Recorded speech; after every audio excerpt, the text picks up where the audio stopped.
All right, Republican presidential candidates have had an opportunity to respond to this latest targeting. We're hearing from the former president that Special Counsel Jack Smith has gone ahead and called into his role in the January 6th attack on Capitol Hill.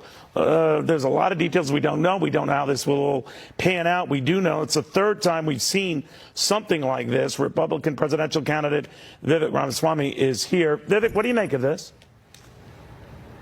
Look, I think it would be a disaster if this did proceed to an indictment. I just think we are setting a terrible precedent, Neil, of the party in power using police force to indict its lead political opponent in the middle of an election. And I think that this one is even more serious in its consequence than the prior indictments because of Section 3 of the 14th Amendment.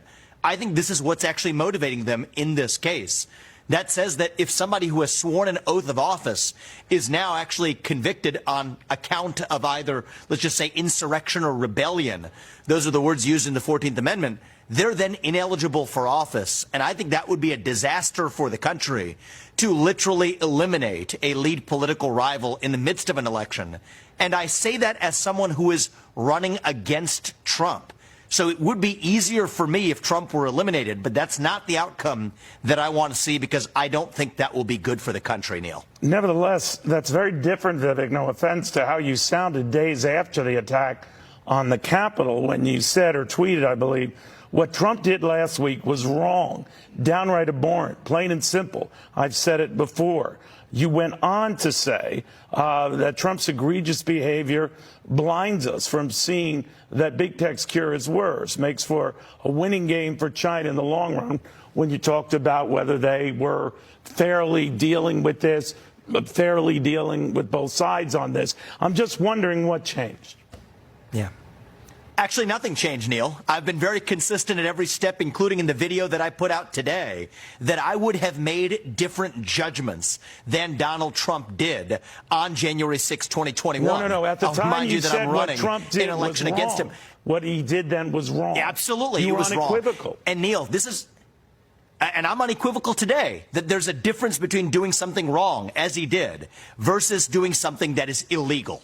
And I think the dangerous abuse of power in this country, Neil, is converting every bad judgment, every wrong behavior and wrong judgment into something that's criminal when it's politically convenient. But this is potentially more than just a bad judgment. I've been crystal clear and consistent on this. This is something more than just a bad judgment, right? I mean, if even prosecutors pursuing this case are right that he galvanized a crowd to do what he did and what they did, does he bear some responsibility for that as the leader of the country, the commander-in-chief? On the facts as we have them, I don't think he should bear criminal responsibility, and I think that that would be a disastrous precedent in this country. I think what really fueled January 6th, Neil, was a year of censorship, systematic censorship, telling people they couldn't talk about COVID lockdowns, telling people they couldn't talk about the Hunter Biden laptop story on the eve of a presidential election. I think that's a big part of the pent-up frustration that showed up on January 6th. Do you and really as somebody believe who is that most running of to many lead, Americans who Neil, were troubled by that, Vivek, Neil, if I may. No, seriously, Yep. but do you really believe people who are troubled by that, and you're quite right, many were, but they didn't storm the United States Capitol? Neil, I think that what happens in our country is that if you tell people they cannot speak, that is when they scream. If you tell people they cannot scream, that is when they tear things down. And as somebody who wants to lead this country forward, and that is why I'm in this race, I think it's important that we confront that reality, acknowledge the systematic suppression of information and people's voices that led to the frustration that boiled over on January 6th, if we are to actually move forward as one nation. I do not want a national divorce, Neil. I'm in this race because I think I'm going to be able to lead this country forward differently than any other candidate in this race. But part of that involves acknowledging the legitimate grievances of Americans who have systematically been told, but, frankly, to shut up, sit down, and do as they're told. Then and I reject that. Go to the Capitol and storm it. You're quite right. There was rampant frustration with the system. But people don't always express it that way. You don't believe in retrospect. And that was wrong. Now, I know and what that's you're exactly saying. what I said, and I say saying, today. that is not criminal behavior. You don't think it's criminal behavior on the part of the president. Should it disqualify him from running for president again? I think it should be an issue that the voters weigh when they make their decision. I'm asking you. I'm making my case to the people, Neil. I do not think it should disqualify him legally from running. I think it should affect the decisions that voters make at the ballot box, because that's how we do things in the United States of America. The people of this country decide who leads them through a democratic process in our constitutional republic. So should voters take into account when deciding? Absolutely. And I'm making my case in the same election that Trump is, and I intend to win, Neil. But I want to win by convincing voters of why they should vote for me, not by having the federal police state eliminate my competition. That's why I stand on principle, and I say the same thing today that I have at every step of the way.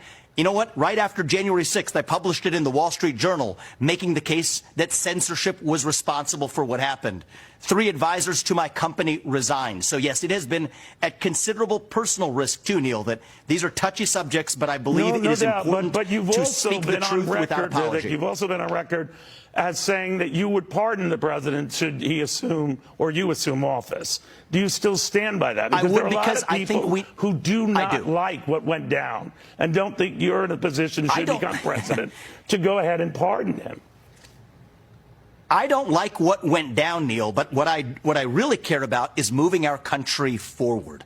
And I think that it is an awful precedent in the United States to set the conditions for tug of war between political parties weaponizing our justice system against their political opponents. As President Ramaswamy, you'd have a lot to pardon him for. 3 cases, maybe a 4th that could build with Georgia and his alleged role there, trying to influence that election. Would you pardon him for all of those? Well, the Georgia case has not been brought, but for the 2 indictments right. that have been brought, as well as the facts as they're known about January 6th. And, Neil, I'm a guy who responds to facts and matches them to the law. But for the 2 indictments that have been brought, I have committed, you're correct, that I would pardon him. And I think that that is in the national interest to move forward as a nation. You know, one of the people I take inspiration from, actually, is Nelson Mandela, the way he actually reunited a nation that was badly divided.